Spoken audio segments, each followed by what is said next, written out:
I will explain how to make diagonal lines with knitting needles. If you can make a diagonal knitted fabric, you can knit the shoulder part of a sweater, for example. It is also possible to make the heel of a sock three-dimensionally by combining two trapezoids. In order to make a diagonal line, it is necessary to stack the stitches in a staircase pattern. However, due to the structure of knitting in a reciprocating manner, a gap of 2 rows is created when the row is turned back. The theme of the techniques I will explain is to make this gap as inconspicuous as possible. First, let's see what happens if I knit the gap of 2 rows as it is without doing anything special. In order to knit in a staircase pattern, I will turn back the rows while leaving some stitches.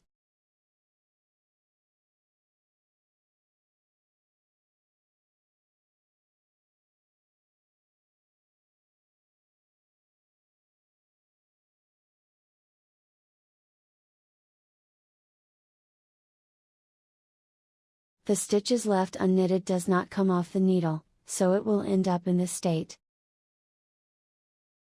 Let's knit including the left stitches.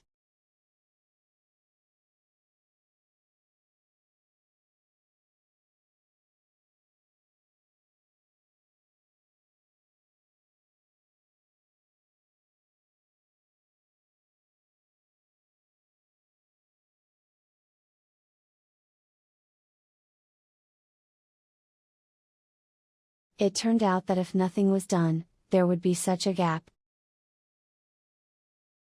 How can I get rid of this gap? There are 2 possible policies. The first is that if the problem is that there is a gap of 2 rows, it can be solved by reducing the step. The other is a strategy of adding reinforcing threads to fill the gap. First, let's try the policy of reducing the step. In order to reduce the step, it is okay to set the stitch of that part to slip stitch. Since slip stitch is an operation to move stitch without knitting, the stitch of that part is calculated to be 1 stitch. The specific operation is to leave the stitches and turn back the row, and then move the first stitch without knitting.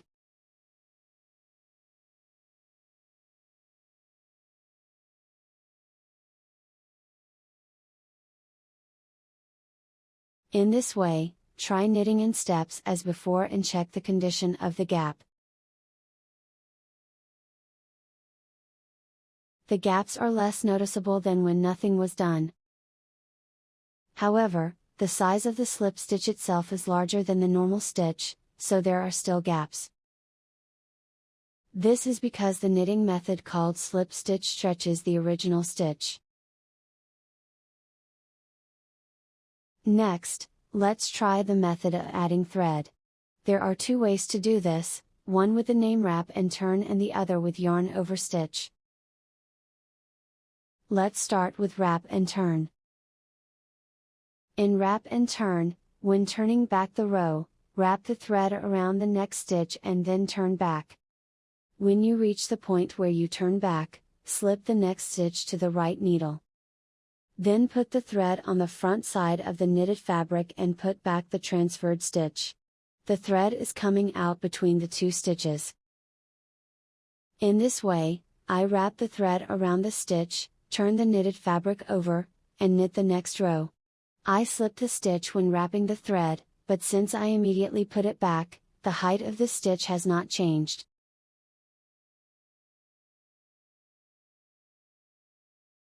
Also, the thread was pulled out from the back side to the front side and then wrapped, but there is also the opposite pattern.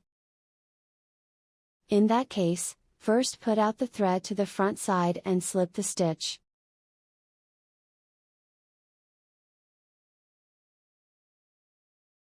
Then pull the thread to the back side and put the stitch back.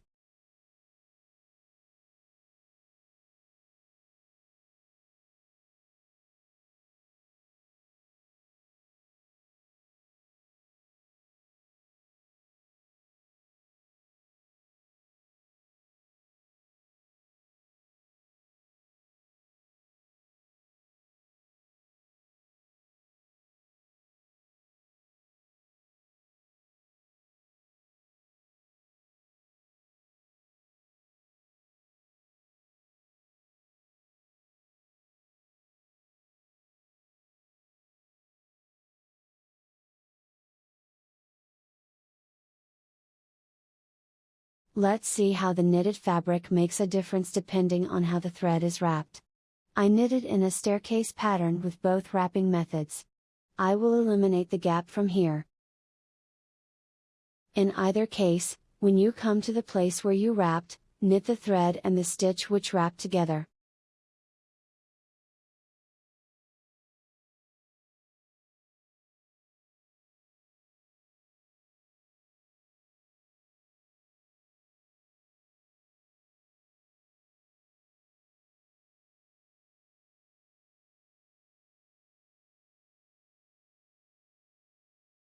By doing this, the thread can be connected between the stitches on the stepped part, and the gap can be filled. I will call the operation of knitting additional thread together to fill the gap as gap erasing. The type in which the thread is wrapped around the stitch from the back to the front has a flat fabric, but the one wrapped from the front to the back has uneven fabric. This is because the thread twists when the two stitches is knitted together. There is a demerit that the knitted fabric becomes uneven when the thread is twisted, but there is also an advantage that stitches can be strongly connected. This time, the thick thread makes the unevenness noticeable, but if it is a thin thread, it may be possible to eliminate the gap without making so much unevenness.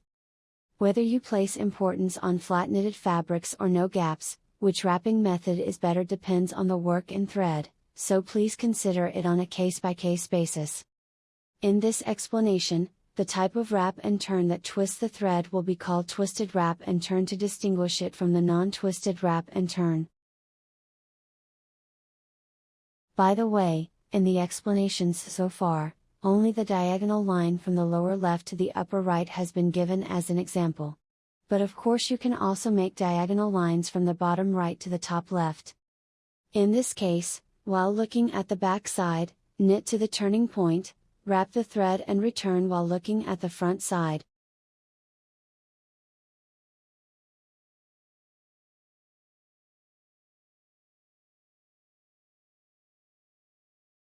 You may be confused about the direction in which you wrap the thread. In such a case, consider turning the thread from the back to the front, or turning the thread from the front to the back, based on the front and back side of the knitted fabric. Then the left side and the right side are the same. Also, when knitting the two purl stitches together, it is difficult to knit it as it is, so pull up the wrapped thread and then knit the two stitches together.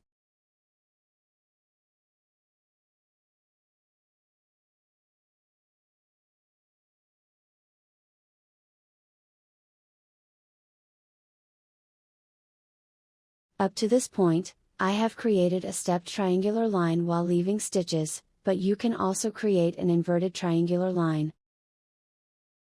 Every time you come to a step, if you continue knitting while erasing the gap, it will become an inverted triangle. If you leave stitches and erase them at once at the end, you can make it into a triangular shape, and if you proceed with knitting while erasing each time, you can make it into an inverted triangle shape. It is confusing to think that there are 4 types of diagonal lines, but since the structure itself is the same, let's operate calmly. Next, I will explain the second method of adding yarn, how to use yarn over stitch. In conclusion, this can be structurally the same as wrap and turn. When you come to the place where you turn back the row, turn over the knitted fabric, make yarn over stitch, and knit the next row.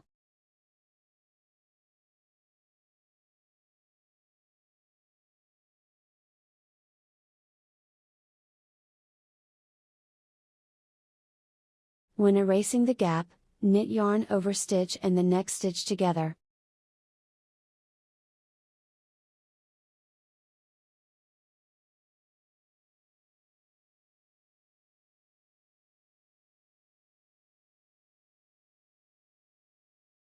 If you compare the structure, you can see that it is the same as wrap and turn.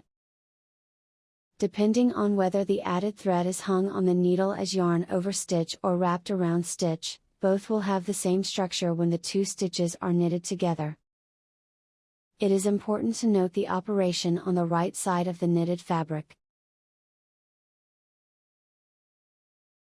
Normally, If you purl the two stitches together, yarn over stitch will appear on the front side of the knitted fabric.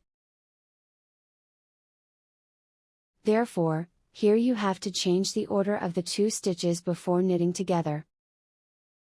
Specifically, the right needle first picks up yarn over stitch, and then picks up the next stitch. Return this 2 stitches to the left needle and purl 2 stitches together.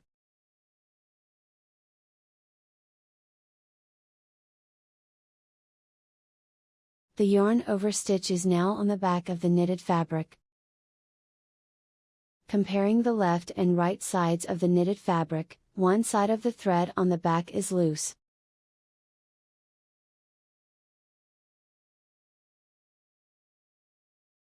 This is because when making yarn over stitch on the front side, the thread should be hung around the needle halfway, whereas when making yarn over stitch on the back side, the thread should be hung around the needle.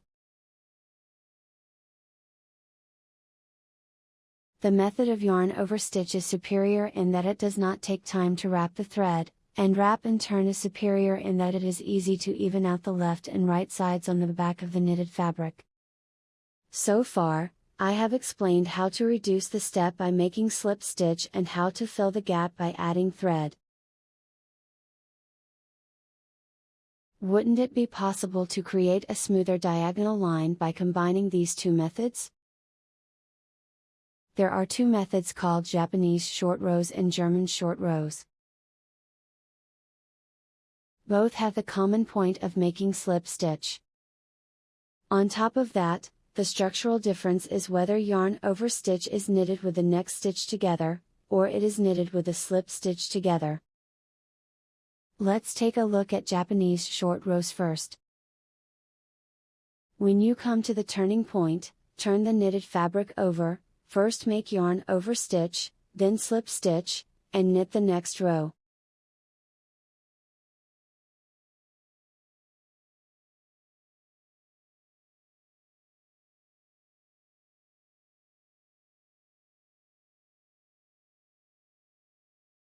When erasing the gap, knit yarn over stitch and the next stitch together.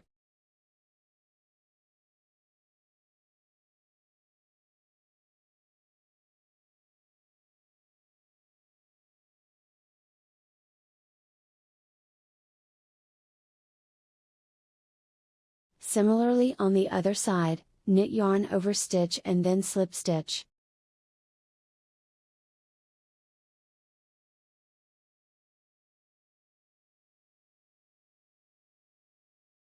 As with the previous yarn over stitch, pay attention to the order of stitches when erasing the gap on this side. That is, after changing the order of yarn over stitch and the next stitch, purl 2 stitches together.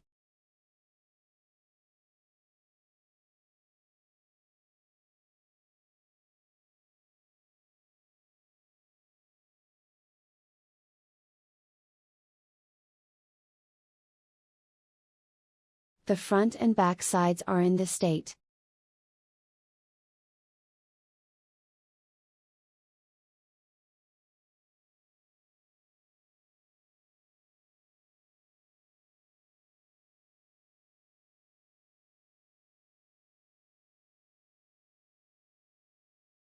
Next, let's take a look at German short rows. Even in the German method, I will knit yarn over stitch and slip stitch, but the order is different on the left and right of the knitted fabric. On the left side, that is, on the row of knitting while looking at the back, first make a slip stitch and then yarn over stitch. This is the reverse order of the Japanese method.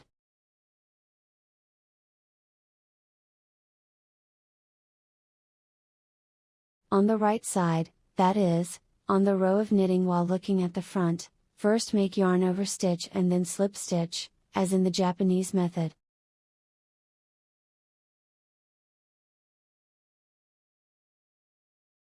The reason why the order is different on the left and right is that when knitting 2 stitches together, it is not necessary to change the stitch order on either side. Let's look at the left side first. In German method, yarn over stitch and slip stitch are knitted together. If you knit the yarn over stitch and slip stitch together, the yarn over stitch will come to the back side of the knitted fabric without any problem. If you knit here as yarn over stitch and then slip stitch, the yarn over stitch will not be on the back side unless you change the order. Next is the right side. Again, if you purl yarn over stitch and slip stitch together, the yarn over stitch will come to the back side. Depending on the person, the left and right operation images may be made the same by knitting so that yarn over stitch and slip stitch overlap. However, please be aware that the basic premise is a structure that brings yarn over stitch to the back of slip stitch. Comparing Japanese and German knitted fabrics, there is not much difference on the front side. Looking at the back side, the thread on one side is loose as explained in the yarn over stitch section. As you can see here, the Japanese method has a longer thread that crosses the back than the German method. It is clear from the structural comparison that the Japanese method has a longer thread across the back. In both cases, the thread itself comes from the same point, but in the German method it is knitted with the slip stitch together, and in the Japanese method it is knitted with the next stitch together. However, this thread also has its advantages. Notice the stitch at the bottom of the stairs. In the German method, the thread is not connected between these two stitches. Therefore, it is easy to open a gap in this part. On the other hand, in the Japanese method, the yarn over stitch connects the two stitches, making it difficult to create a gap. Which method you actually use depends on the work you make, the thread you use, and the taste of the person, but I think you should consider it based on the condition of the back and the ease of creating gaps. For example, if the back of the knitted fabric is inconspicuous and you do not want to open gaps as much as possible, such as the heel of socks, Japanese short rows may be suitable. By the way, wrap and turn can be easily changed to Japanese short rows. After doing wrap and turn, if you do slip stitch instead of knitting the next stitch normally, it will have the same structure as Japanese short rows.